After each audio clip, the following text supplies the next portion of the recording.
All right, let's take a look at these problems here. So when you're looking to graph, remember you can always put this in your calculator also just to check it out. Your calculator, let me get it up here. All right, so this one's a little bit like quirky, but you know, you're on your main screen of your calculator. You go to y equals to get the absolute value bars. Well, actually I need a 1/2 right there.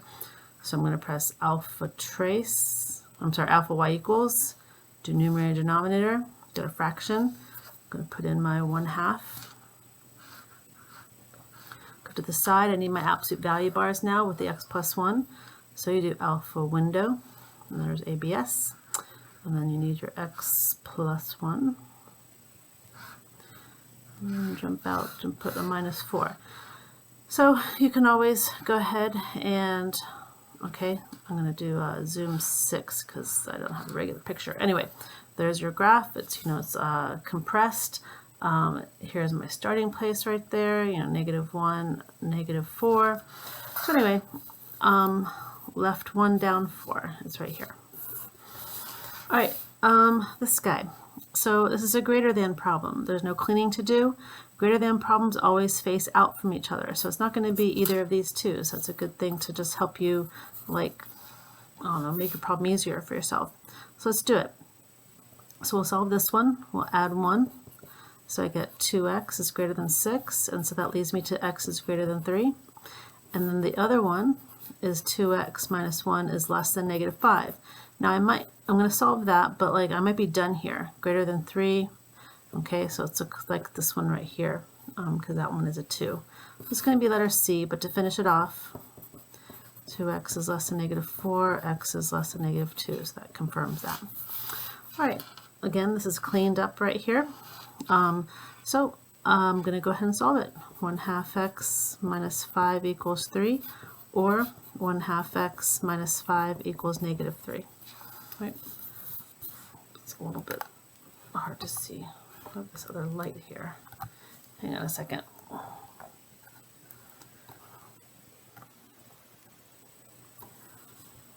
All right, anyway, I'm going to add 5, so I get 1/2 x equals 8, and multiply by 2 to get rid of the 1/2, so 16. So it's looking like one of these two answers. Oh, that one too, but there is going to be another answer here. So when I add 5 here, get 1/2 x equals 2, multiply by 2, I get 4. So here we go. All right, so from here to here, this graph right here, this is going to move left 6 and down 3. So there we go. And again, you could always graph it to see the difference. All right, I want the domain and range. So you can draw a picture in your calculator or by hand. I'll just go right 1 up 6. So 1 and 6. And so that puts my vertex there. My graph is stretched, right? So it's a little skinnier than normal. But, you know, this 1 and 6, that's the important part. My domain, this graph goes right and left forever. So I'm going to choose something with my domain, -infinity to infinity. My range, it starts at 6 and goes up. So this guy. All right, this graph here is moved right 3 and up 2. So up 2 is kind of the easy one to tell, you know, plus 2. And right 3 is right there. And again, you could graph that on your calculator to confirm. All right, this guy says I want an absolute value function with a vertex at -2, 1. So -2, 1 is over here. That's left 2 and up 1. So left 2, left 2, left 2. So not that guy. Up 1 would be a +1 on the end. Okay, and it says it's supposed to be, oh, wait a minute. Opens upward.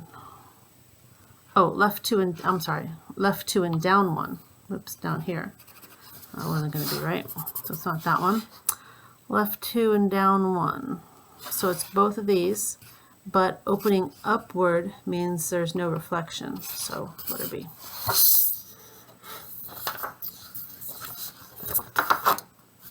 All right. So looking at this problem here, this graph is the line between these 2 points. So that has to be a less than inequality. So it can't be these two here. So it just saves me some time. All right, over here, I'm just going to start solving these. I'm going to take away 2. So negative 3x is less than or equal to 4. When I divide both sides by negative 3, my symbol switches around and I get negative 4/3. So greater than negative 4/3, that might be that number right there, negative 4/3, that way. When I solve this one, I add 3. So negative 4x is less than or equal to 5. Divide by negative 4, so I switch my symbol again, switches around, and negative 5/4. So this might be also negative 5/4. I'm not sure because nobody told me. So that means that these two are plausible so far. So let's go ahead and do the other part. My other problem is negative 3x plus 2 is greater than or equal to negative 6. And over here, it would be negative 4x minus 3 is greater than or equal to negative 2. All right, so when I take away 2 here, I get negative 3x greater than or equal to negative 8. Divide by negative means I switch my symbol, and I get 8/3. All right, so just to check it out, 8/3 is going to be 2 2/3, 2.6 or 2.7. So everything less than 2.7, I think that's it. Let's check this one. Plus 3. So I get negative 4x is greater than or equal to 1. And this is going to be less than or equal to negative 1/4. Because I divide by negative, I switch it, so that's not right. All right, so I guess we're going letter A. All right, explain why this has no solution. So you want to write something like, the absolute value of a number is always going to be positive. So no matter what x is, this expression is going to be positive, and a positive is never less than a negative. So you can't solve this. There's no x that would work here. All right, here I'm going to divide by 3 to clean this up.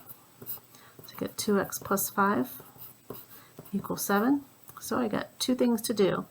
I have to solve this one. 2x plus 5 equals 7. I also have to solve 2x plus 5 equals negative 7. So take away 5, I get 2x equals 2. Divide by 2, I get 1. Take away 5 here. Negative 7 minus 5 is negative 12. Divide by 2, I get negative 6. So my solution set is 1 and negative 6 with these special brackets. All right, this guy, I'm going to take away 7 to clean this up. So 2x minus 4 is still in the bars, but it's less than 8 now.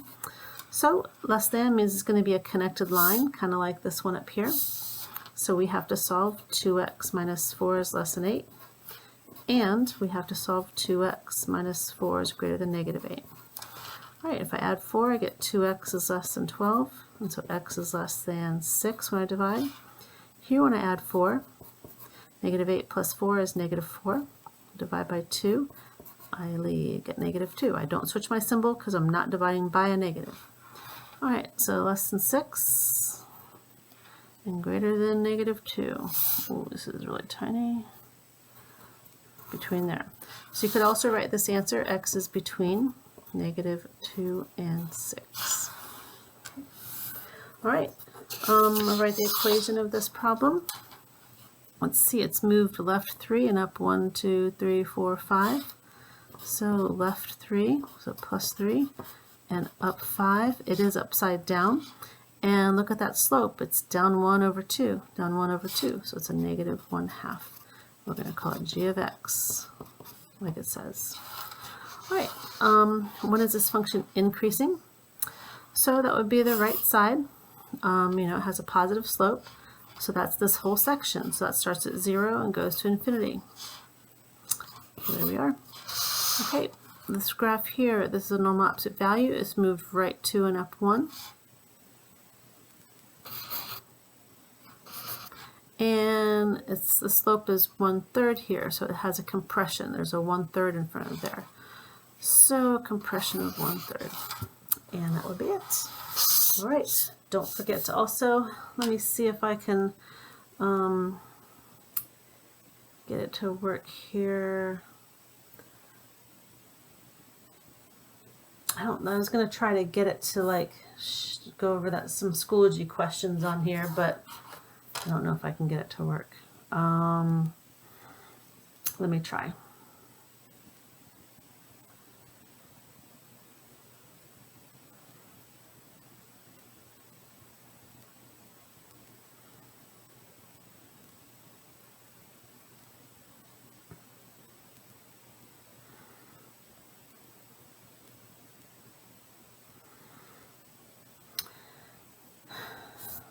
Yeah, I don't think I can get it to like share my screen.